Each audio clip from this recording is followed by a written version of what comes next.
এদিকে চীনে বোয়াও সম্মেলনের প্রথম দিনের সাইডলাইনে ব্যস্ত সময় পার করেছেন প্রধান উপদেষ্টা ডক্টর মোহাম্মদ ইউনূস। একের পর এক বিশ্ব নেতা ও আর্থিক প্রতিষ্ঠান প্রধানদের সাথে বৈঠক করেছেন তিনি।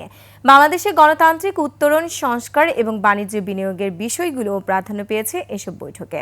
মেহেদী হাসানের আরও একটি রিপোর্টে থাকছে বিস্তারিত।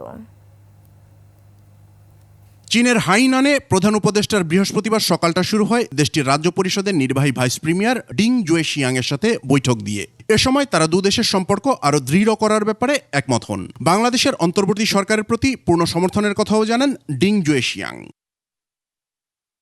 প্রধান উপদেষ্টা পরের বৈঠক করেন দেশটির এক্সিম ব্যাংকের চেয়ারম্যান চ্যান হিউয়াওয়ের সাথে। এ সময় দেশটির শিল্প কারখানা বাংলাদেশে স্থানান্তরের আগ্রহ প্রকাশ করেন চীনা এই ব্যাংকের প্রধান। এই আগ্রহকে স্বাগত জানান প্রধান উপদেষ্টা। বলেন, বাংলাদেশও তার ভৌগোলিক অবস্থান ও কর্মক্ষম তরুণ জনগোষ্ঠীকে কাজে লাগিয়ে প্রোডাকশন হাব হয়ে উঠতে চাচ্ছে। এরপর food and agricultural organisation FAO এর মহাপরিচালক কিউ ডং গিউ এর সাথে বৈঠক করেন প্রধান উপদেষ্টা। এ সময় তিনি বাংলাদেশ থেকে চীনে বড় পরিসরে ফল ও কৃষিজাত দ্রব্য রপ্তানিতে FAO এর সহায়তা চান।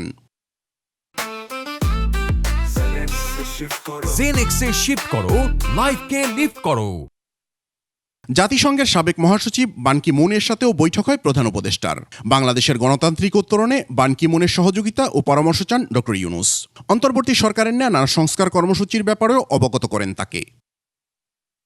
রাশিয়ার উপপ্রধানমন্ত্রী অ্যালেক্সি ওভারচোকের সাথেও বৈঠক হয় ডক্টর ইউনূসের। দুই নেতা রাশিয়ার সহযোগিতায় রূপপুর পারমাণবিক বিদ্যুৎ কেন্দ্রের কার্যক্রম, গ্যাসপ্রমের আরও অনুসন্ধান কূপ খনন এবং রাশিয়া থেকে গম ও সার আমদানির বিষয়ে আলোচনা করেন।